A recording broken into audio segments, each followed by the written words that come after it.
and welcome back to this special edition of Guys Time. Zach Rice here, and today I have a very special guest. She's a rising star in women's boxing. She's undefeated, guys, 5-0 in her pro boxing career. She's ranked number 5 in the women's welterweight division in the state of Michigan. Ranked number 32 overall in the entire country. The amazing Savannah Tini. Savannah, welcome to the show. It's an honor to have you. Thanks for having me. I appreciate it. I was gonna say I had to make sure I had to get your name right, your first name, because you know we're close together, and I don't want you punching me in the face. So I'll correct you if not. For sure. I saw that at your last fight your way in. You corrected the guy who mispronounced your name, and he got it right then and there. So that was awesome to see that. So welcome to the show. Like I said, it's an honor to have you. We gotta get right into it. So boxing. How long have you been doing boxing, and when did you get your first start in boxing? Yeah, so it was back in 2017, so I think that's like 8 years roughly now. And Raf, somebody from the gym actually, he used to want me to get into boxing even like back in 7th grade. But I was either playing soccer or just didn't really want to get into it yet. I had no pull directly at that time. And then senior year came, and I wasn't playing soccer and I had more time, and he kept asking, and I was like, all right, fine, I'll try it, but then don't ask me again. And then I tried it, and obviously one thing led to another, and I didn't think I would get to this point when I first started, but then the more I went, the more classes I joined, the more I learned about sparring and competing. It just came in like an addiction, and that's all I could think about. Yeah, and that's the thing about boxing, it's not like any other sport, because, all the other sports like football, baseball, basketball, hockey, it's a team sport, right? So with boxing, it's just you in the ring. Like your coaches, your trainers, your sparring partners, they can't help you in that situation. So I think that's a very cool situation with boxing, and how it differentiates from all the other sports 100%. In the world. So that's really cool. You've done that. So my next question is, okay, why boxing? Who or what was your main inspiration into getting into boxing? That's tough. Honestly, I feel like it's just because boxing is a one-person sport. It's very dependent on yourself in there. You're not relying on teammates in that way. I think it's just the competitiveness is what really drew me to it, because I know depending upon how hard I work is what's going to reflect in that ring and really show. There's no like shortcuts or anything that you can take without being, exposed to the people that like, hey, she really didn't do this, or hey, she really did train. But then just from like, I guess a deeper meaning, my parents were like my motivation behind it. They don't like fight, and they're not into boxing, but they fought in like different ways, and my dad's strength has always pushed me. So that's like a long answer short, I guess, but between all of that, that's really just been what like drew me to it. And then lastly, I think it's just boxing with women especially wasn't really popular when I started. Right. And I felt like that really motivated me and like drove me to it, because people were like, oh, girls shouldn't box, or you're too pretty to box, which is like a backhanded compliment. For sure. And it's like, I almost wanted to prove to people like women can do it, girls can do it, and I'll show you. And that's really all the driving forces. Yeah, well, I would say the undefeated 5-0 record, pro boxing record, is definitely an example of that. Obviously, trying to kick out all the stereotypes, like you mentioned, women shouldn't be boxing. Oh, you're too pretty to that. You should be doing something else. Like, you know what? At the end of the day, it's your life. If boxing's it, go for it. Life's too short. Exactly. So, I mean, and we're glad that you are boxing, because some of your fights, we'll talk about them in a couple minutes, have been very entertaining. So we're glad to see you in the ring and handle your business. Thanks, I love to hear that. Absolutely. So you're a pro boxer now, obviously, undefeated 5-0. I want to go back to your amateur career a little bit and kind of compare and contrast. How does the preparation from being an amateur boxer compare and contrast to the preparation of being a pro boxer? So from my standpoint, like I didn't change from like what we did as a team or myself. Like each fight's a fight, regardless if it's amateur or professional. What changed for me though is amateurs. A lot of people were afraid to take tough fights, or afraid of losing. But like, especially our gym as a whole, we take whatever fights we could get. I would go up and down in weight classes, whatever fights I could get. Fought through injuries. Like these things you obviously wouldn't do as a pro always. Some things are obviously like out of your control, but I think it's amateurs really about experience. You want to gain as much knowledge and everything that you can to shape you as you go into your pro career, if that's what you choose. Where pros, in the beginning, we might not know who exactly we're fighting, but like you will eventually know you're fighting. You can prepare for their style. You can train yourself out of maybe bad habits that opponent would excel on. So it's a bit more tailored, where amateurs, like you're just going in, you're fighting who you can fight and gaining that experience and getting out. Where pro, you're like chasing more bigger picture things, I'd say. Yeah, I was gonna say, so like amateurs more like, okay, gain your reps, right? Getting comfortable, get in the ring with someone else that might be a little bigger than you, maybe around the same size, whatever the situation is. But yeah, amateur boxing is more like, yeah, getting your feet wet and getting that experience. And then obviously, as you mentioned, pro is, okay, we're going after a title. We're going after, bigger fights, the high rank fighters, top 10, top 5, whatever the situation is. So very interesting perspective. I feel like amateurs too, like people, want to rank. They want to get golden gloves, and there's things to chase there too, but it's just a different level of seriousness, maybe. I don't know if that's the right word, but that's just kind of how I see it in a way. Right. So yeah, that's very interesting that you mentioned that. So, what has been your favorite fight so far? For me, out of my 5, I'd probably say my third one with D. Bigley, I think was her last name. I might be butchering it, which I apologize. But it was just straight intensity from the start to the end, and the crowd loved it, I loved it, and I just thrived off that. So again, okay, so your favorite fight you mentioned was D. Begley. Yep. I actually saw some pictures of that fight. Is that the fight where you got a bloody nose or a little blood was exposed? Yeah, we got a headbutt, and I got a cut right here on the top of my nose, and I was bleeding throughout it just from everything, but yeah, it was a blood fest. She had a cut on the top of her head here and like here. So I was bleeding, she was bleeding, there was just blood everywhere. Nice. I was gonna say, hey, we like blood sometimes, or that's part of the game sometimes for boxing and any combat sport. So it's very neat that you mentioned that, because it actually goes into my next question. So D. Begley, your third pro fight. Okay, so third pro fight, she's a pro mixed martial arts, and then your last opponent, Simone da Silva, over 50 pro fights. One of her opponents was actually Amanda Serrano, who, by the way, is competing in a couple weeks, July 11th, against Katie Taylor, the trilogy fight. I know you're probably very excited about that. It's an all-women's fight card. I saw that too. Very interesting. So maybe, you know what, I'm going to ask you about that. How do you feel about that card specifically being an all-women's card? What does that mean to you? I love to see it because it's all like really tough fights. It's going to be a banger from the first fight to the last fight. Do I think we need all women's card in the future? No.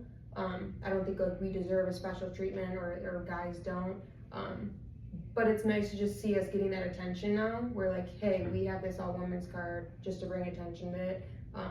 And then kind of go from there. But I love it. I'm like thriving on it. Yeah, I was gonna say a couple of weeks on Netflix, July 11th. Check it out. Hopefully, there's no streaming issues like we had with the Jake Paul Mike Tyson fight back in November. That was god awful. I'm sorry. I love Mike Tyson. Jake Paul.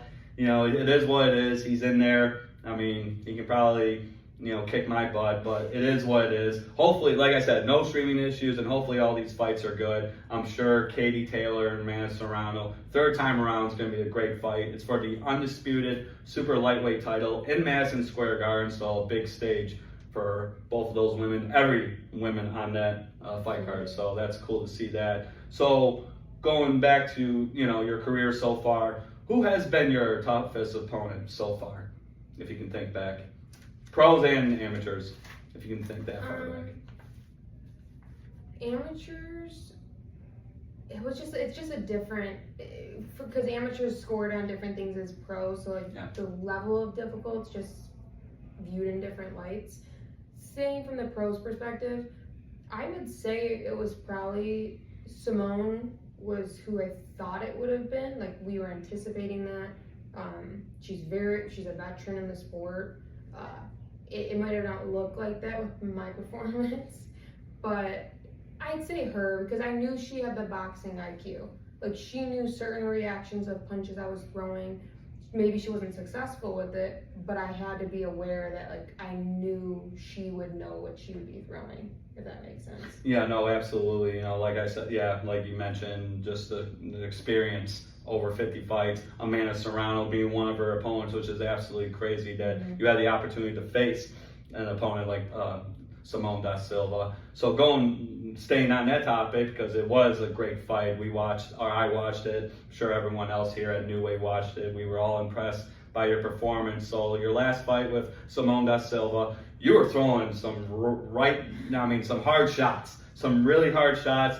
She didn't go down though. That has to be frustrating as a fighter. But going into that fight and throughout the fight, what was the game plan and how did it change throughout those rounds when you were throwing so hard and you're just like, how is this person not going down? I'm throwing everything. And I watched it too, so I'm just like, I probably would have been knocked out, ready to go to the hospital. So the fact that you were able to throw that much, just heat, so many hard shots, and she wasn't going down. So what was that like for you? How was the game plan going into that fight, and how did it change or stay the same throughout that fight?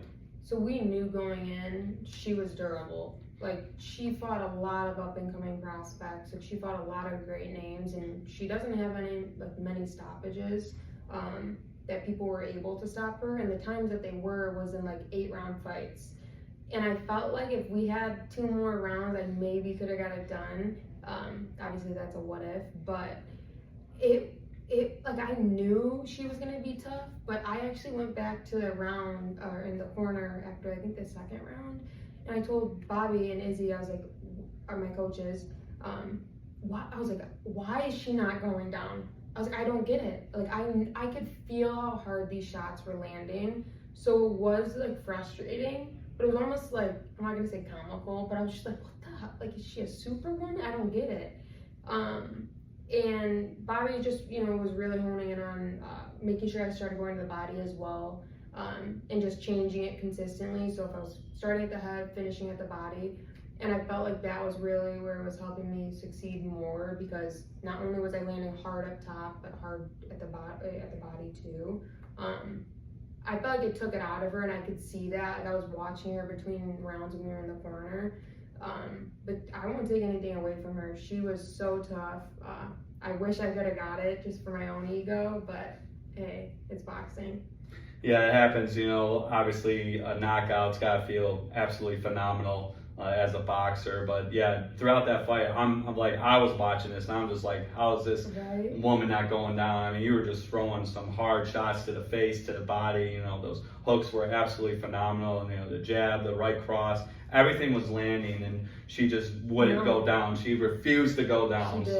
So that was absolutely insane. But I think that was one of your best fights so far. Obviously 5-0. You have a lot of time to have more fights. I can't wait for that, by the way. But this definitely was a fight that I think maybe more eyes on you now. Maybe people are starting to talk about you more. Social media is big nowadays. So maybe let's talk about that. So after that fight, was there a change in how people perceive you, or were you getting more followers, more attention on social media?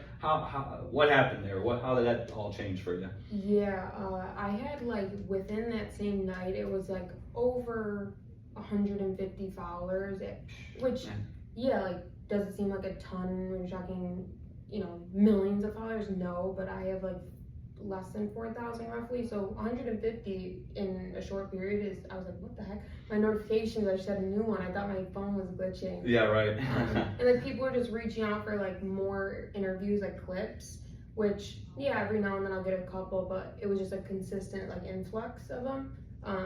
So it was cool to see like the visibility was definitely, I'd say like increased a lot from that past fight. Yeah, I'm not surprised either. Like I said, that was an amazing fight. Whoever missed that fight, I'm pretty sure it might be on YouTube somewhere on the, what was that? What was the national? Country Box. Country Box. Okay, yeah. So check their channel out on YouTube. I'm sure you can find, just type in Savannah Tini versus Simone da Silva. I'm sure something will pop up. But yeah, that was a great fight.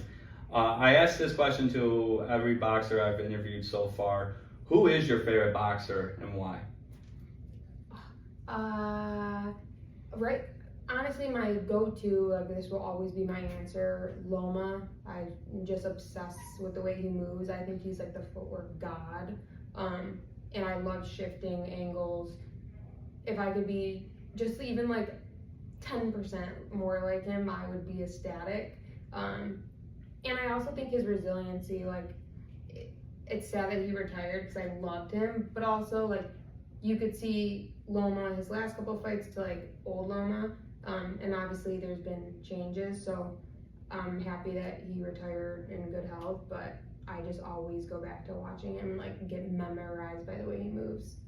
Yeah, exactly. So yeah, I was gonna say there's a lot of boxers out there, but yeah, Loma's definitely a good choice there. So 2025, we're in June, we're almost in damn near July, which is crazy. Yesterday was the 6 months away from Christmas. I know we don't want to think about that right now because the weather, I mean, it looks like it might rain a little bit, but it's been warm. We want to focus and celebrate and enjoy our summer, so we're not going to get too far ahead with that yet. But 2025, what does the rest of 2025 look like for Savannah and Tini? Yeah, so without saying too much, without posting it and talking to my manager, there's some really good opportunities coming up, which I can't wait to post and fill everyone in on my socials. But definitely want to get at least 2 more fights in this year. We're going to try to do it around August, the latest, early September, and then just finish the year with some bangers, like always, and just keep getting more visibility on my name and grow as fast as we can.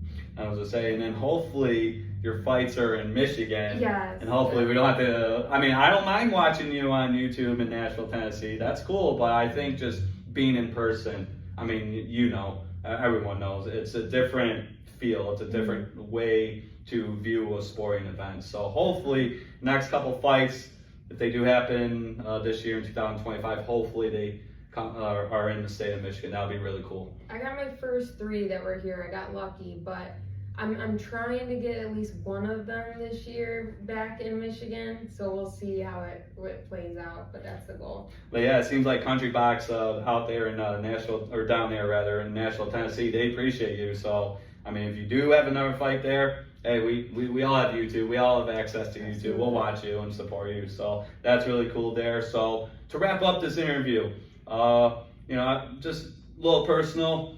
I just want to ask this one question. What are some hobbies, you know, outside the ring, you know, or in the ring, you're Savannah, the boxer. So outside the ring, you're Savannah, the human being.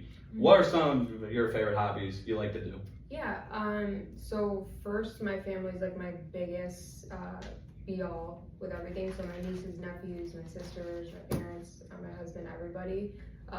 Family's big, just spending time with them. But then the second biggest thing that I really spend my time with is with animal rescue efforts. We have 3 dogs that we rescue, which is insane.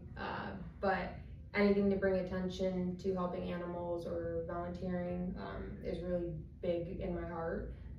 And then beyond that, just like snowboarding in the winter months. So I love the winter, so I can't wait. But that's really it. I mean, boxing takes up a lot of time.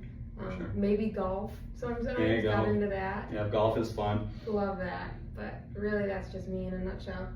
Nice. I was gonna say, yeah, winter. Like I said, I want to enjoy the summer. I don't want to think about the winter first, but it sounds like you're a winter person. So For sure. yeah, we'll see. We'll see we need snow. I mean, it just seems like the past few winters, rather, here in the state of Michigan, there hasn't been a lot of snow. No, it's been insane. It's weird. And fake snow sucks. Nobody wants to deal with fake No, snow. absolutely. So, but yeah, that's Savannah, Tini, ladies and gentlemen. Savannah, thank you for joining me. You want to tell everyone your socials, where they can reach out to you, follow you, maybe direct message you, maybe possibly for tickets. If you have fights here in Michigan, tell everyone some of your socials. So really easy. It's just Savannah Tini. It's spelled like Savannah, just pronounced differently, and then Tini. On Instagram, TikTok, Facebook, so everything all around Savannah Tini.